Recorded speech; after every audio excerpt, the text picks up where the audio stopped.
मित्रों नमस्कार। मैं राज ज्योतिष गुरु फिर से हाजिर हूं आप लोगों की सेवा में और हर बार की तरह इस बार भी मैं नए विषय नई जानकारी के साथ आप लोगों के समक्ष प्रस्तुत हूं। मित्रों आज मैं ज्योतिष से संबंधित तो कोई वीडियो नहीं लेके आया, लेकिन आज धर्म से संबंधित एक बात करूंगा और बात उस विषय पर है जिसको लेकर अक्सर हमारे देश में समाज में वाद विवाद की स्थिति रहती है। जी हाँ, यह विषय है जातिवाद का। ब्राह्मण, क्षत्रिय, वैश्य और शूद्र, इसको लेकर अक्सर हमारे देश में वाद विवाद की स्थिति रही है।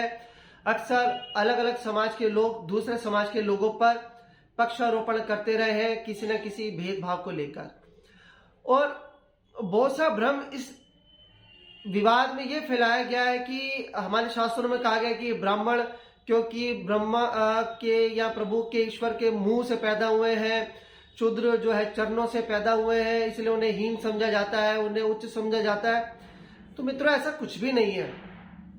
बात समझने की है, शास्त्रों में जो लिखा है, जो चौपाइयों में, जो श्लोकों में, जो दोहों में लिखा है, वो बहुत ही संक्षिप्त में लिखा हुआ है और उसको समझने की जरूरत है। देखिए जिस काल खंड में ये चीजें लिखी गई थी उस समय स्टेशनरी अवेलेबल नहीं थी, बहुत तादाद में कागज अवेलेबल नहीं थे, बहुत तादाद में इंक, पेन, कलम, शाही ये सब अवेलेबल नहीं था, बहुत ही सीमित संसाधन होते थे उस समय।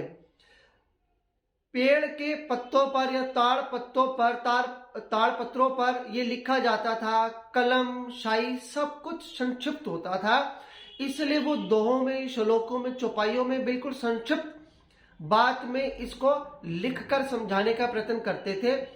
एक दूसरे को बोलकर समझा दिया जाता था, लेकिन जब उसे लिखना होता था तो बिल्कुल संक्षिप्त में लिखा जाता था। और आप जानते हैं कि संस्कृत भाषा में लिखा जाता था।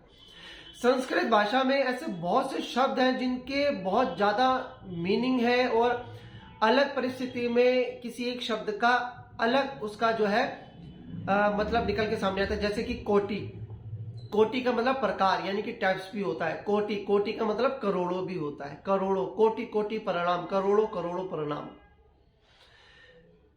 तो ये उस कालखंड की बातें हैं जिस समय ये चीजें लिखी गई, और आज इनको हम इस कालखंड में समझने का प्रयास कर रहे हैं, जबकि देश काल परिस्थिति बिल्कुल बदल चुकी है। और उससे भी सबसे ज्यादा हास्यास्पद बात यह है कि हम संस्कृत को गूगल के थ्रू इंग्लिश के द्वारा ट्रांसलेट करके हम पढ़ते हैं, जो कि बिल्कुल हमें गलत बताता है। संस्कृत भाषा का आविष्कार आज से करोड़ों वर्ष बाद का है। इंग्लिश का आविष्कार बहुत बाद में हुआ। गूगल तो अभी 15, 20, 25, 30 साल पहले आया। संस्कृत की अगर आप किसी दोहा, किसी चौपाई का वास्तविक अगर अर्थ जानना चाहते हैं तो उसके विद्वान के पास ही जाइए। जो संस्कृत का विद्वान है वही आपको असली मतलब इसका समझा सकता है कि ये क्या लिखा है और इसका क्या मतलब है। आप संस्कृत का कोई श्लोक उठा के उसे गूगल में कहिए संस्कृत में ट्रांसलेट करो, तो आपको आधा अधूरा मतलब बताएगा या अर्थ का अनर्थ करके ही आपको बताएगा। आपको सही जानकारी अवेलेबल नहीं मिलेगी। जानकारी, सही जानकारी, जो वास्तविक जो रियलिटी है वो आपको नहीं पता लग पाएगा। अब आधी अधूरी जानकारी लेकर आप एक दूसरे से लड़ते रहे तो लड़ते रहिए, इसमें किसी का भला नहीं होने वाला। चलिए विषय को और लंबा ना खींचते हुए मैं थोड़ा सा बिल्कुल टू द पॉइंट आना चाहता हूं। जैसे कि ब्राह्मण, वैश्य, क्षत्रिय और शूद्र, जब इनकी व्यवस्था की गई तब ब्रह्मदेव जी ने उदाहरण सहित इसको समझाया, क्योंकि ऋषियों को बात समझ में नहीं आ रही थी कि ये किस प्रकार से वर्ण व्यवस्था और ये क्यों है और ये कैसे संचालित होगी। तब ब्रह्मा जी ने ऋषियों को समझाया कि किस प्रकार कि 4 वर्ण इस संसार को चलाने के लिए जरूरी है। उन्होंने समझाया कि जो ब्राह्मण है वो आप ऐसे समझो कि वो प्रभु के, वो ईश्वर के मुंह के जैसे हैं, क्योंकि मुंह से ही ज्ञान आप एक दूसरे को प्रक्षेपित कर सकते हैं, मुंह से ही आप ज्ञान देते हैं। तो इसलिए ब्राह्मण को उस संसार रूपी मानव के मुंह के रूप में चित्रित किया गया है। यानी कि जितने भी गुरु हैं, जितने भी टीचर्स हैं, वो ब्राह्मण वर्ण के अंतर्गत आएंगे, क्योंकि वही शिक्षा देने का काम कर रहे हैं। इसमें जाति, कपूर, शर्मा, वर्मा से कोई मतलब नहीं। ये उस कालखंड के हिसाब से मैं आपको बता रहा हूं, आज तो पता नहीं क्या है और कैसे कैसे है। उसके बाद उन्होंने बताया क्षत्रिय कौन होते हैं। तो उन्होंने बताया कि क्षत्रिय इस संसार रूपी मानव के बाजुओं के जैसे हैं, क्योंकि अगर हमें अपने शरीर की रक्षा करनी है तो हमें अपने बाजुओं से ही रक्षा करनी होती है। हम तलवार शस्त्र अपने हाथ से ही उठा के चलाएंगे, चाहे बंदूक चलाना है, धनुष बाण चलाना है, तो हमें अपने हाथों से ही उसकी मदद लेनी पड़ेगी। तब उन्होंने बताया कि जितने भी इस संसार की रक्षा करने वाले होंगे, पुलिस विभाग के लोग हैं, आर्मी के लोग हैं, और भी बहुत से ऐसे लोग हैं जो इस संसार की, अपने समाज की, देश की रक्षा के लिए जो तत्पर रहते हैं, वही क्षत्रिय वर्ण के कहलाएंगे।